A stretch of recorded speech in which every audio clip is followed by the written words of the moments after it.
Newton's law of cooling. Now we are going to study Newton's law of cooling. Okay? Newton's law में एक hot body को surrounding में place किया है. Hot body is placed in a surrounding. Surrounding का मतलब everything outside the body. तो अगर एक हॉट बॉडी सराउंडिंग में प्लेस किया है तो surrounding will be relatively cold as compare to hot body. तो हॉट बॉडी क्या करेगा? सराउंडिंग को हीट एमिट करेगा. तो देखो डायग्राम में हॉट बॉडी का टेम्परेचर T डिफाइन किया है और उसके आउटसाइड में जो सराउंडिंग होगा उसका टेम्परेचर T0 है. तो let T be the temperature of the hot body and let T0 be the temperature of surrounding. और कंडीशन क्या होगा? T is greater than T0 because hot body है और रिलेटिवली कोल्ड सराउंडिंग है. तो इस सिचुएशन में हॉट बॉडी सराउंडिंग को हीट एमिट करेगा, का मतलब रेडिएट करेगा. At the same time hot body surrounding से हीट एब्सॉर्ब भी करेगा. हॉट बॉडी है इसके लिए सिर्फ हीट एमिट नहीं करेगा, वो हीट को एब्सॉर्ब भी कर रहा है. बट यहां पे हॉट बॉडी क्या करेगा? ज्यादा हीट एमिट करेगा और कम हीट को एब्सॉर्ब करेगा बिकॉज इस temperature is greater than that of surrounding. तो if hot body radiates more heat and absorb less amount of heat तो उसका हीट लॉस हो जाएगा, है ना? There will be loss of heat. तो जो हीट लॉस होगा उसको डिनोट करेंगे by symbol dq by dt. तो dq by dt is the rate at which the heat is lost by the body. यहां पे dq represent small amount of heat lost and dt होगा time interval. dq क्या है? Small amount of heat lost and dt क्या है? Time interval. And ये जो rate of loss of heat होगा ये निगेटिव होना चाहिए. तो इसको लिखा मैंने माइनस dq by dt. ये क्यों नेगेटिव होना चाहिए? Because as time increases amount of heat loss will decrease, है ना? हीट डिक्रीज हो रहा है तो जो हीट लॉस होगा वो तो नेगेटिव होगा, ये लॉस है. तो इसको नेगेटिव हम लोग कॉल करेंगे minus dq by dt because as time increases amount of heat decreases. और ये हीट लॉस हो रहा है तो नेगेटिव होगा. And as heat loses temperature of the body will keep on decreasing. तो जैसे बॉडी हीट को लूज करेगा बॉडी का टेम्परेचर डिक्रीज होगा. That means body will cool down and that's why it is called law of cooling, Newton's law of cooling. तो यहां पे body cool हो रहा है, कूलिंग प्रोसेस हो रहा है, टेम्परेचर डिक्रीज हो रहा है.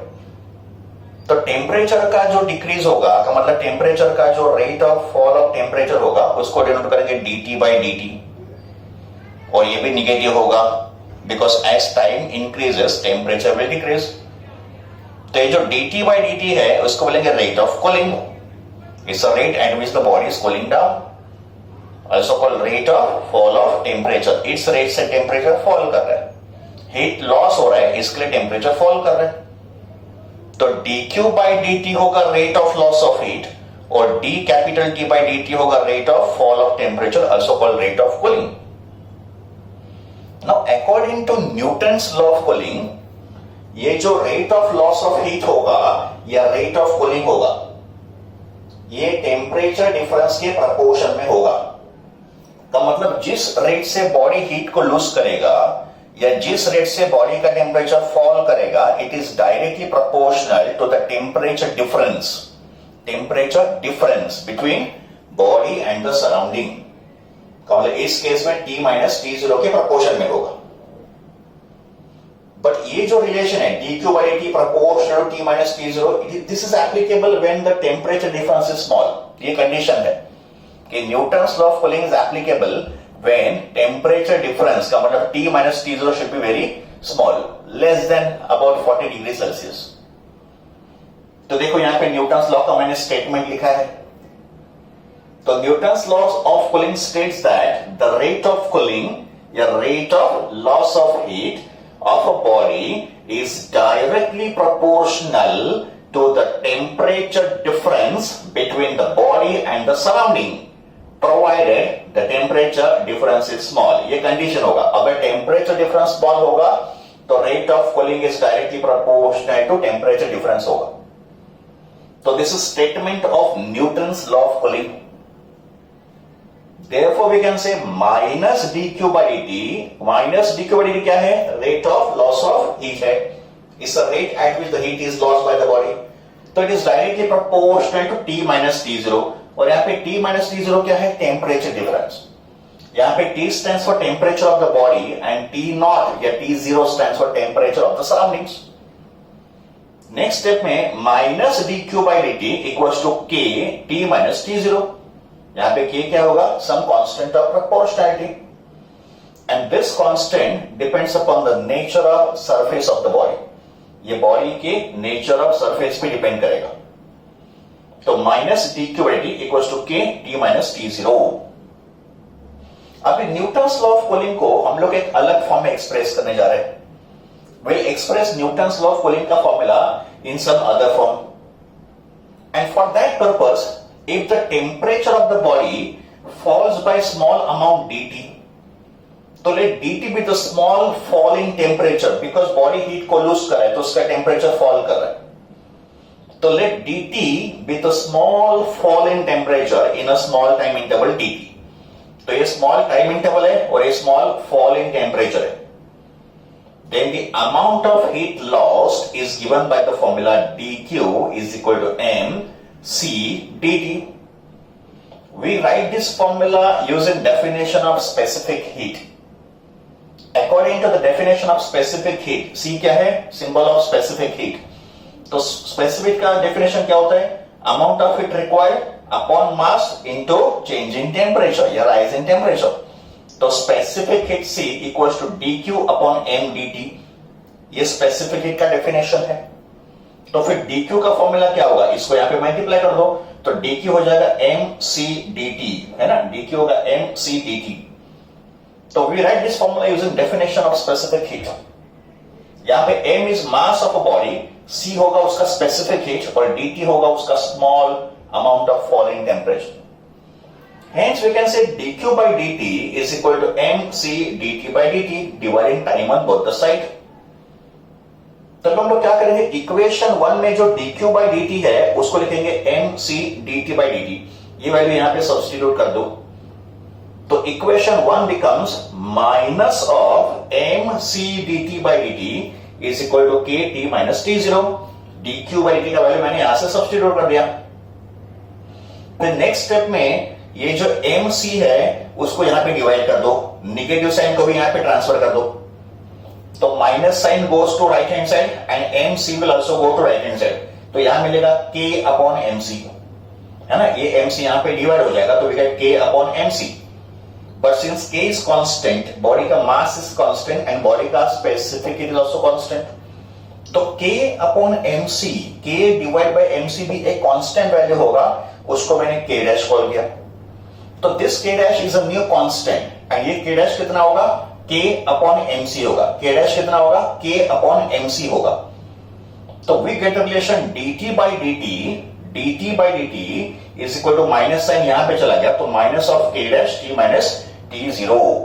तो this is another form of Newton's law of cooling.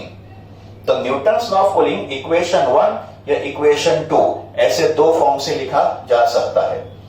Now let us simplify this Newton's law of cooling further. Now simplify this equation 2 further. हम लोग यहां तक आ गए थे dt by dt is equal to minus of k dash t minus t0. अभी next step देखो, यहां मैंने क्या किया है? t माइनस t0 को इसके साथ ले लिया और dt को यहां पे ट्रांसफर किया, सेपरेशन ऑफ वेरिएबल किया, इंटीग्रेशन करना है. तो dt upon t minus t0 equals to minus of k dash dt. का मतलब ये जो t माइनस t0 है ये यहां पे डिवाइड हो गया dt के साथ और ये वाला dt जो है ना डिनोमिनेटर वाला ये k डैश के साथ मल्टीप्लाई हो गया. यहां पे जो k डैश है उसका वैल्यू हमने क्या डिफाइन किया? ये जो कांस्टेंट k डैश है वो किसके लिए है? k अपॉन mc के लिए है. तो ये जो कांस्टेंट k डैश है it is k upon mc. यहां देखो k dash equals to k upon mc. तो k अपॉन mc को हमने k डैश लिया है. Okay, then we say integrating both the side. इस इक्वेशन को इंटीग्रेट करो ऑन बोथ द साइड. तो यहां होगा integration of 1 upon t minus t0 into dt और यह होगा minus of k dash into integration of dt. Minus k dash will be brought outside the integration because k dash is constant. तो this is integrating both the side. अभी integration of 1 upon t minus t0 dt का formula होगा log of t minus t0 to the base e. यहां पे जो log होगा उसका base होगा e. और यहां मैंने फॉर्मूला यूज किया है integration of 1 upon x dx is log x. तो इस फॉर्मूला से मैंने इसका इंटीग्रेशन सॉल्व किया. तो integration of 1 upon x dx होता है log x. तो integration of 1 upon t minus t0 dt क्या होगा log of t minus t0. यहां पे t माइनस t0 x की तरह हम लोग यूज कर रहे हैं. और यहां पे माइनस k डैश कांस्टेंट था, इंटीग्रेशन ऑफ dt होगा t. एंड यहां पे c क्या है? Constant of integration. What is c? It is a constant of integration. तो log t minus t0 to the base e is equal to minus of k dash t plus c, where c is constant of integration. Let this be question number 3. अभी अगले step में हम लोग क्या करेंगे, ये जो log वाला टर्म है इसको यहां से यहां ट्रांसफर कर लेंगे. तो bring this log term on the other side. तो ये हो जाएगा t minus t0. log यहां पे चला गया on the right hand side. तो t minus t0 is equal to e raised to minus k dash t plus c. तो यहां हम लोगों ने एक और फॉर्मूला यूज किया है. और फॉर्मूला देखो मैं यहां पे लिख रहा हूं. हाँ, जो फॉर्मूला मैंने यहां पे यूज किया ना, ये वाला फॉर्मूला, इसको log को मैंने यहां पे ट्रांसफर किया. तो फॉर्मूला क्या है कि when log x equals to y, अगर log of x equals to y है एंड log को अगर मैंने यहां पे ट्रांसफर किया, यहां पे log to the base e है. तो if log x to the base e equals to y, then we can say x equals to e raised to y. तो ये फॉर्मूला हम लोग ने यहां पे यूज किया है. हाँ, ये वाला फॉर्मूला. तो यहां पे t माइनस t0 x है और एक पूरा टर्म y है. तो log अगर इस तरफ जाएगा तो e raised to हो जाएगा. यहां पे e stands for exponential. What is e? Exponential. ठीक है. तो t minus t0 equals to e raised to minus of k dash t plus c. फिर अगले स्टेप में t0 को मैं यहां पे ट्रांसफर किया, तो ये नेगेटिव का यहां पे पॉजिटिव हो जाएगा. तो t equals to t naught plus e raise to c into e raise to minus of k dash t. इसको मैंने लॉ ऑफ इंडाइसिस से स्प्लिट कर दिया according to law of indices. तो ये होगा e raise to c into e raise to minus of k dash into t. Okay, तो ये फॉर्मूला मैंने यूज किया यहां पे. फिर अगले स्टेप में ये जो e रेस टू c है, जो एक कांस्टेंट वैल्यू को रिप्रेजेंट कर रहा है, इसको मैंने कॉल किया c डैश. तो let e raise to c be c dash. तो c डैश किसके लिए है? e रेस टू c के लिए है. तो formula becomes t is equal to t0 plus c dash e raise to minus of k dash into t, minus of k dash into t. Okay, तो ये हो गया न्यूटन्स लॉ ऑफ कूलिंग का एक और equation.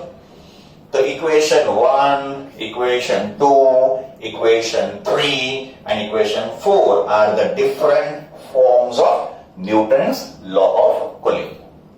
Different types of graph in Newton's law of cooling. Okay? First graph देखो. First graph में temperature difference delta T होगा temperature difference T minus T0, ये वाला T minus T0 temperature difference, और उसका यूनिट होगा डिग्री सेल्सियस. ये मैंने y एक्सिस पे लिया और टाइम को लिया x एक्सिस पे. टाइम होगा इन मिनट्स. तो ये ग्राफ एक एक्सपोनेंशियल कर्व होगा. This is exponential curve. तो changing temperature delta t versus time graph is an exponential curve according to this relation. है ना, ये डेल्टा t हो गया और ये टाइम है और यहाँ पे e क्या है? एक्सपोनेंशियल. तो अगर आप डेल्टा t और टाइम का ग्राफ ड्रॉ करोगे तो ग्राफ एक्सपोनेंशियल नेचर का होगा, है ना, अकॉर्डिंग टू दिस फॉर्मूला.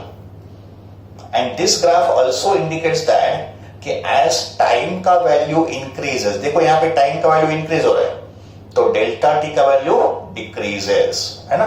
तो as time increases delta T का वैल्यू डिक्रीजेस. देखो यहाँ पे टी नॉट तो है ना, वो कांस्टेंट है. What is T0? Temperature of surrounding, वो तो कांस्टेंट है. बट टाइम इंक्रीज होने से temperature of the hot body goes on decreasing तो T0 कांस्टेंट है, बट ये जो T है टेम्परेचर ऑफ हॉट बॉडी वो डिक्रीज हो रहा है, इसका मतलब delta T will also decrease. तो as time increases delta T का वैल्यू विल डिक्रीज एक्सपोनेंशियली। ये होगा फर्स्ट ग्राफ। सेकंड ग्राफ जो है वो है log T minus T0 versus time.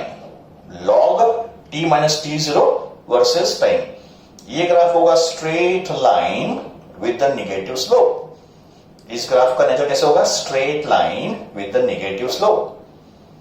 This is according to this formula. According to this formula, ये वाला इक्वेशन नंबर 3 देखो। तो इक्वेशन 3 में log T minus T0 is equal to minus of K dash T plus C। तो हमने log T minus T0 को y axis पे लिया है, ये वाला टर्म, इसको लिया y एक्सिस पे, और ये जो टाइम है उसको लिया x एक्सिस पे। इक्वेशन 3 अगर आप देखोगे तो इक्वेशन 3 स्ट्रेट लाइन के इक्वेशन को फॉलो कर रहा है। And what is equation of straight line? y is equal to mx plus c. This is equation of straight line. तो इक्वेशन ऑफ स्ट्रेट लाइन को इक्वेशन 3 के साथ कंपेयर करो। तो along the y axis we have taken log t minus t0 and along the x axis we have taken t. तो यहां पे slope कितना हो गया? Minus k dash. तो इस ग्राफ का जो स्लोप होगा दैट इज m, ये कितना होगा? Minus of k dash. इस स्ट्रेट लाइन ग्राफ का स्लोप कितना होगा?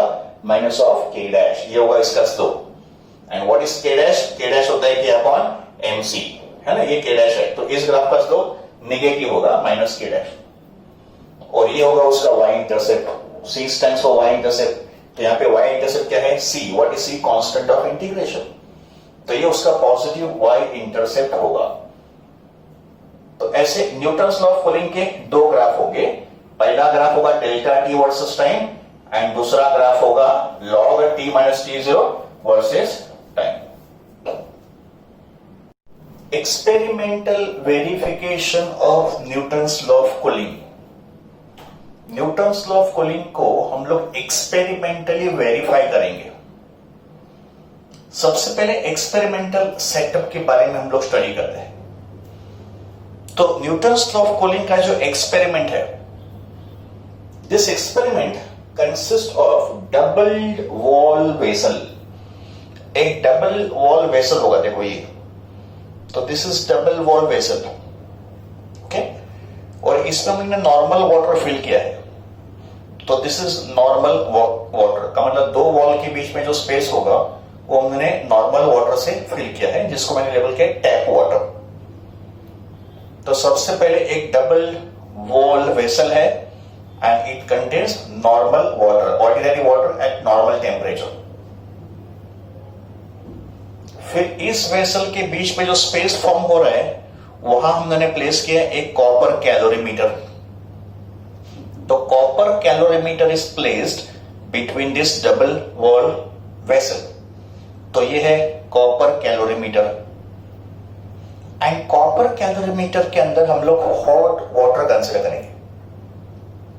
तो hot water is taken in the copper calorimeter and this hot water will act as hot body.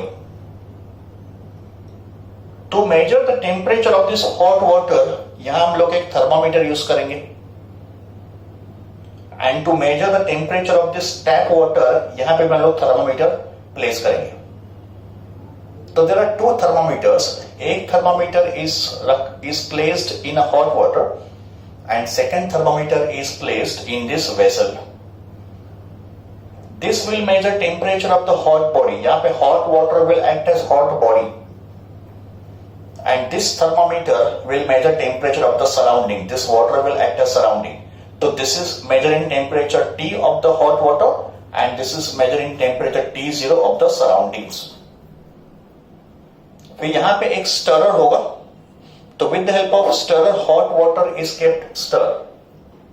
Okay? तो ये होगा experimental setup of Newton's law of cooling.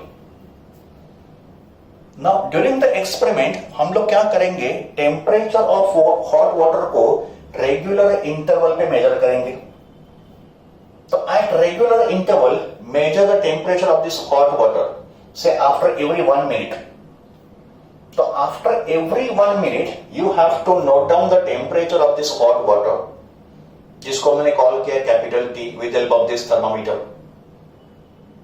ये T0 constant होगा, ये T0 कांस्टेंट होगा बिकॉज T0 क्या है, temperature of surrounding. But temperature of hot water will go on decreasing as time increases. Temperature of hot water will go on decreasing. तो temperature of hot water को after every 1 minute हमको note down करना है. तो ये हमारा part of observation होगा. फिर हमको T माइनस T0 को कैलकुलेट करना है. तो आफ्टर एवरी 1 मिनट आपने T का वैल्यू मेजर किया है, तो you have a set of values. फिर इस T को T0 से माइनस करो, फिर उसका लॉग वैल्यू फाइंड करो, and then we draw the graph of log T minus T0 on y axis and time on the x axis. तो when we draw log T minus T0 and time का graph, it will come out to be straight line with the negative slope. So experimentally it is observed that log T minus T0 versus time graph is straight line with a negative slope.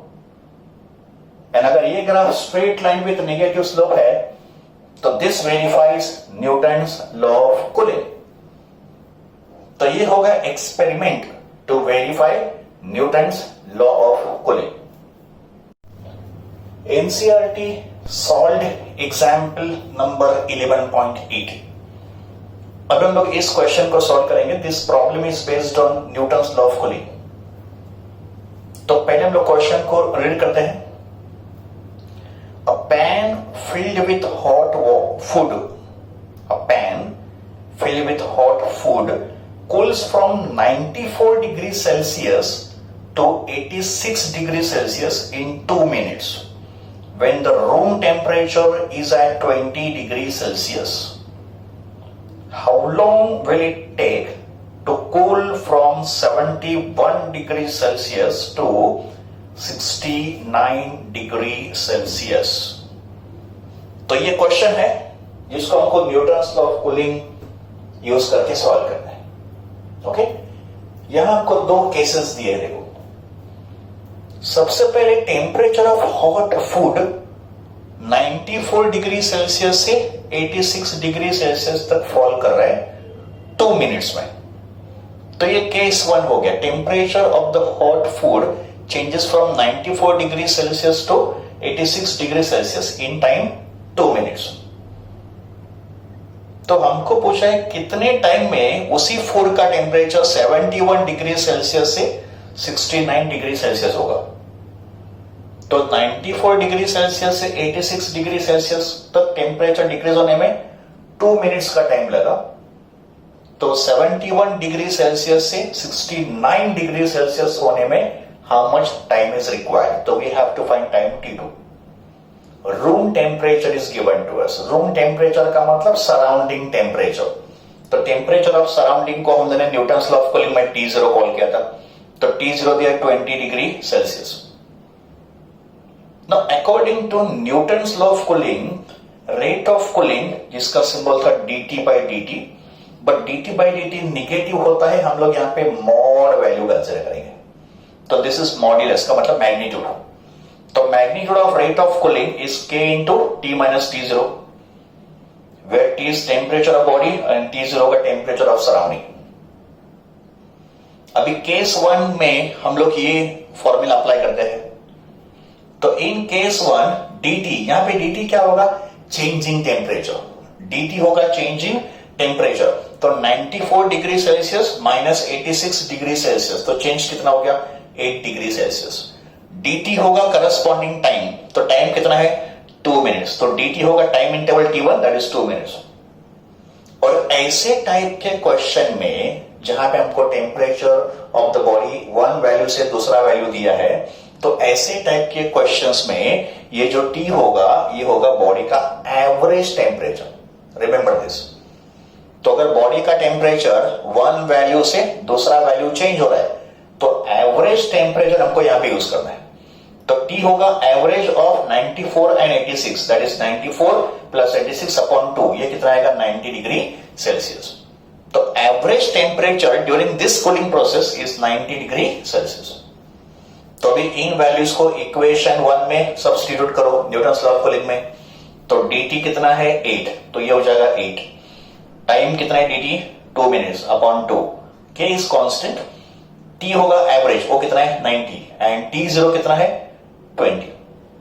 90 minus 20 कितना आ गया 70, तो it is k into 70। इसको call करेंगे equation number 2।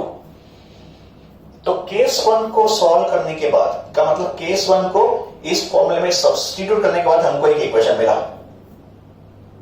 अभी similar method follow करेंगे case 2 के लिए, same method follow करो केस 2 के लिए। तो केस 2 में बॉडी का टेम्परेचर 71 से 69 डिग्री सेल्सियस हो रहा है।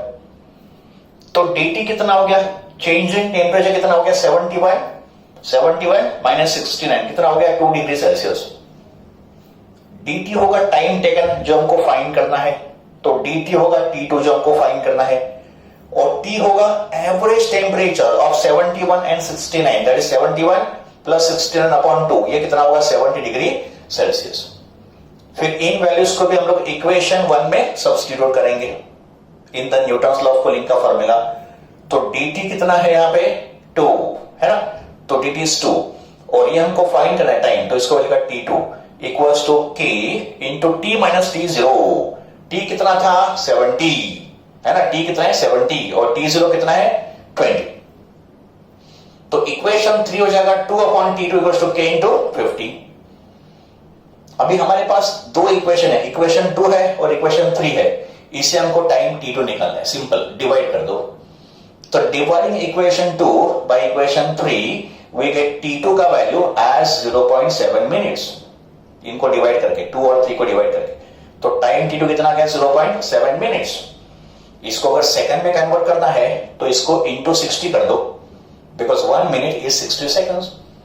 तो this is 0.7 into 60, that is equal to 42 seconds.